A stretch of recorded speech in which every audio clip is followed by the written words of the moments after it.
अस्सलामुअलैकुम नाज़रीन। रमज़ान का 5वां रोज़ा मुकम्मल हुआ। अल्लाह सुब्हानहू व तआला इस मुबारक माह की बरकत से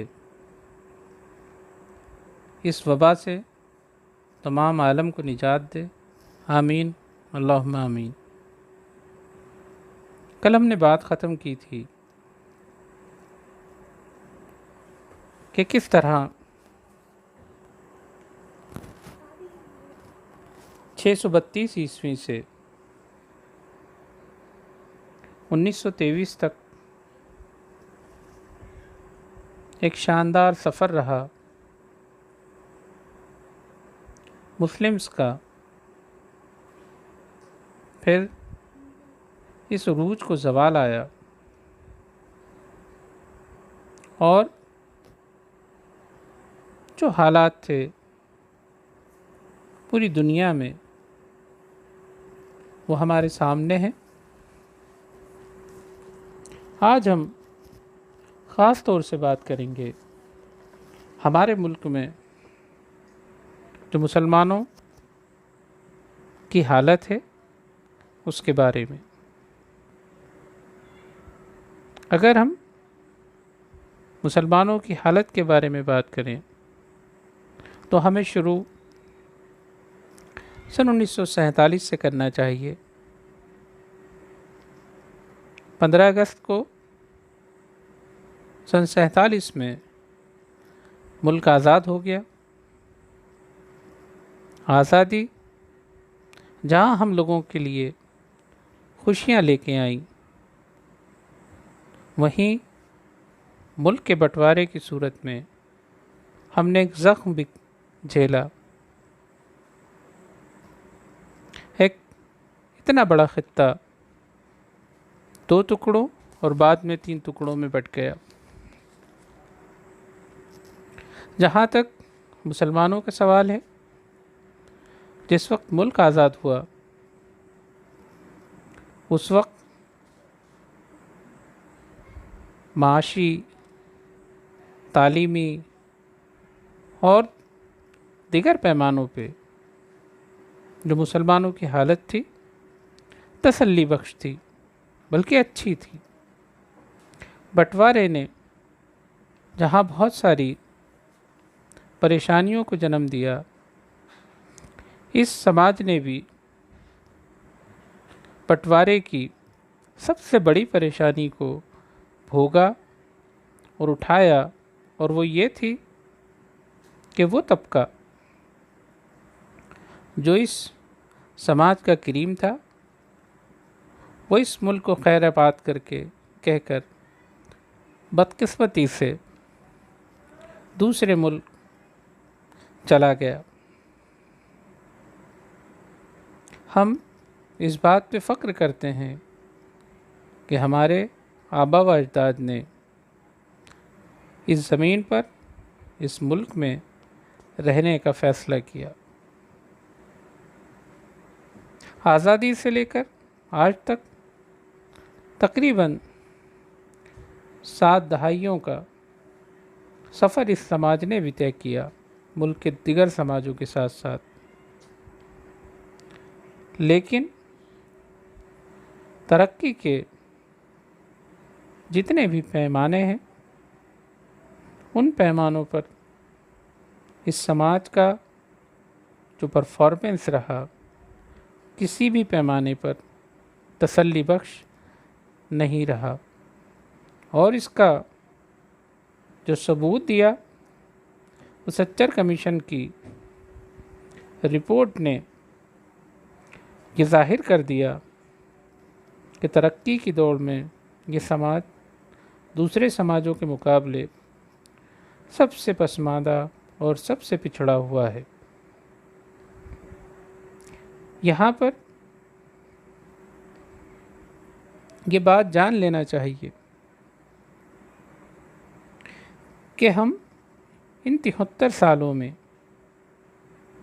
जिस दौर से गुज़रे, वो दौर को अगर हम याद करें तो हम लोगों को आज हैरत भी होती है हमारे सीधेपन पर हमारे भोलेपन पर वो तरस भी आता है।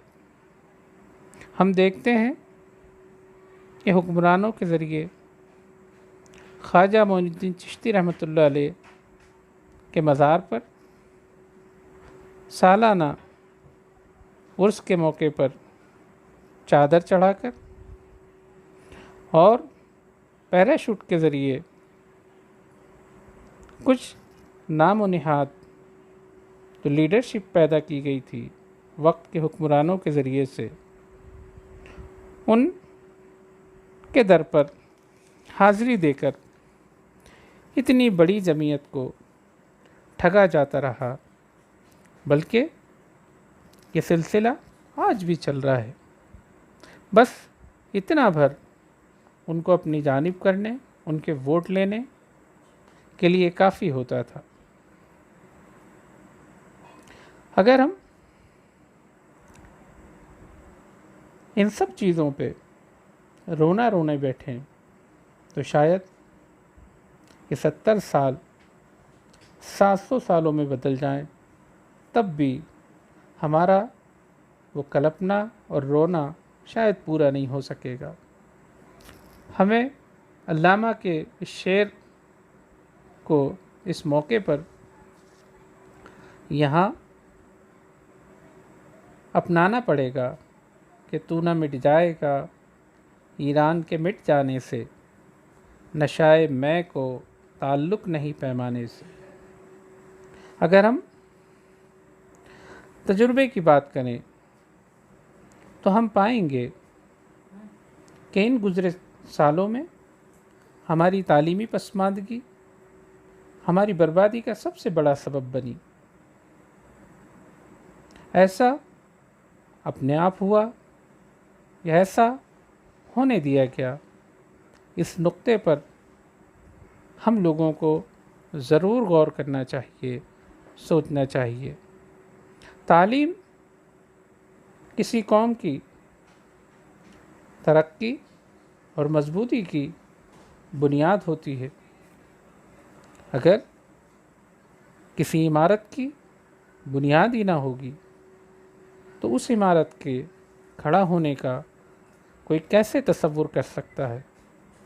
हमारे साथ भी यही होते रहा। जहाँ आज़ादी के वक्त IAS, IPS जैसी फर्स्ट क्लास सिविल सर्विसेज में मुसलमानों का फ़ीसद 27 से भी ज़्यादा था, आज हम 1% से भी कम रह गए हैं इन सर्विसेज में। इस कौम के ज़्यादातर आबादी तीसरे दर्जे के कामों में लगी हुई है, जो ड्राइवर हैं, पंचर बनाने वाले हैं, सब्ज़ी और फल फरोश हैं, ऑटो चलाते हैं, ट्रक चलाते हैं, मिस्त्री हैं, कारपेंटर हैं, पुताई करने वाले हैं, खाना बनाने वाले हैं। ये तीसरे दर्जे के कामों को करके इस कौम के ज़्यादातर लोग अपनी ज़िंदगियों का गुज़र बसर कर रहे हैं।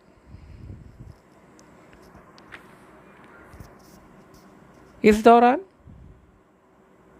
हमें ये भी देखने को मिला, जो कि हमारे ज़हनी दिवालियेपन की ऐसी मिसाल और नमूना थी कि जिसे याद करके अब शर्म भी आती है। पिछले 70 सालों में हुकूमतों से जो हमारी ज़्यादातर मांगे होती थी वो ये होती थी कि साहब ये कब्रिस्तान की 4 दीवारी बनवा दीजिए, या कम से कम इसकी फेंसिंग करवा दीजिए, ये मज़ार है इसके ऊपर छत डलवा दीजिए। ऐसा लगता है कि शायद जो ज़िंदे लोग हैं वो हमारे बीच थे ही नहीं, ताकि हम उनके बारे में सोच सकते। और ये सूरत हाल जो सच्ची और हकीकी लीडरशिप, जो समाज के रूट से, उसकी जड़ से ऊपर की तरफ बढ़े, जब तक के वो पैदा नहीं हो जाती, वो इस समाज में खड़ी नहीं हो जाती। हमें हालात के बदलने के बारे में, उनके तब्दील होने के बारे में सोचना भी नहीं चाहिए। इन तमाम मुश्किल हालात जिन पे बात करना भी ज़रूरी था, इन तमाम हालात के लिए क्या सिर्फ वक्त की हुकूमतों को ज़िम्मेदार ठहराया जा सकता है? और अगर हम ऐसा सोचते हैं कि हमारी ज़बूं हाली, हमारी पसमानदगी की ज़िम्मेदार सिर्फ वक्त पर इस मुल्क में बनने वाली हुकूमतें थी, तो ये बात बिल्कुल ठीक नहीं होगी। हमारी जानिब से जो कदम उठाए जाने थे वो हमको तज्ज़िया करना पड़ेगा कि हमने उठाए कि नहीं उठाए।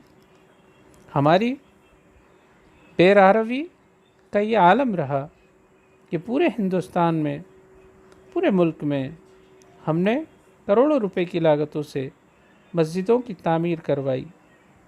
क्या कभी हमने जिन मोहल्लों में, जिन इलाकों में वो मस्जिदें बनी, उन इलाकों के किसी होनहार बच्चे को ढूंढा कि जो इस मुल्क का अच्छा डॉक्टर, अच्छा इंजीनियर बन के इस मुल्क की बुनियाद को मजबूत करता, समाज की सूरत को बदलता?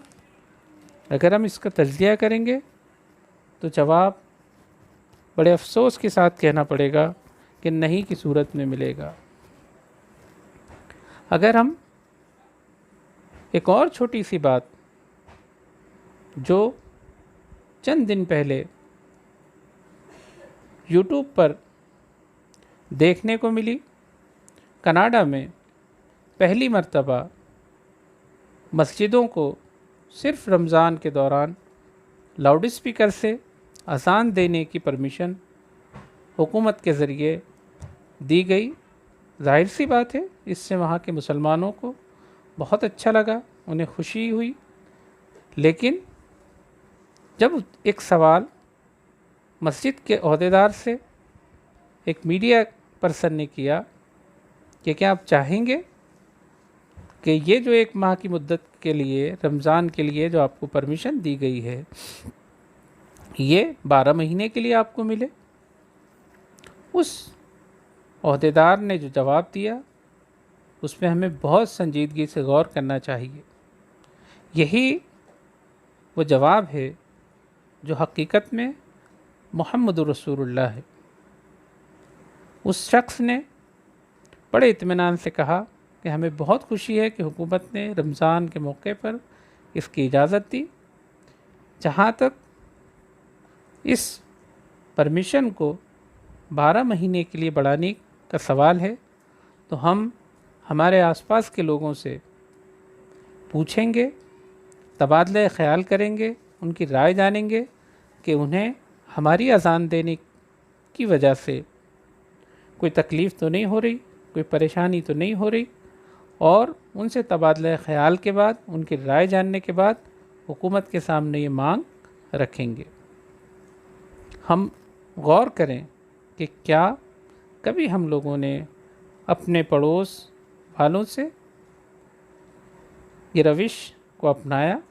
कभी हमारी किसी मस्जिद के ज़िम्मेदारों ने उस मस्जिद के आसपास रहने वाले मुस्लिम और दिगर मज़ाहिब के लोगों से ये जानने और पूछने की कोशिश की?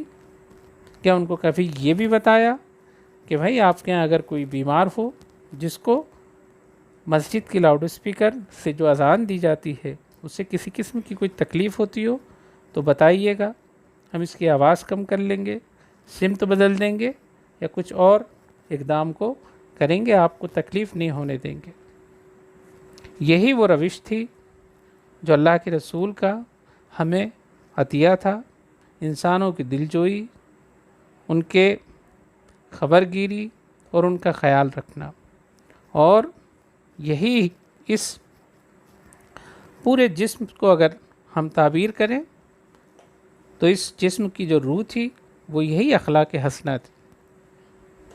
बड़े अफसोस के साथ कहना पड़ रहा है, और हम महसूस करेंगे, सब इसको मानेंगे कि वो रूह अब इस जिस्म में पाई ही नहीं जाती, और यही असल सबब है हमारी पस्ती और पसमानदगी का। बहरहाल जो वक्त है उसका काम आगे बढ़ना है, और वक्त अपने साथ नए मौके और नई अपॉर्चुनिटीज़ लेके आता है।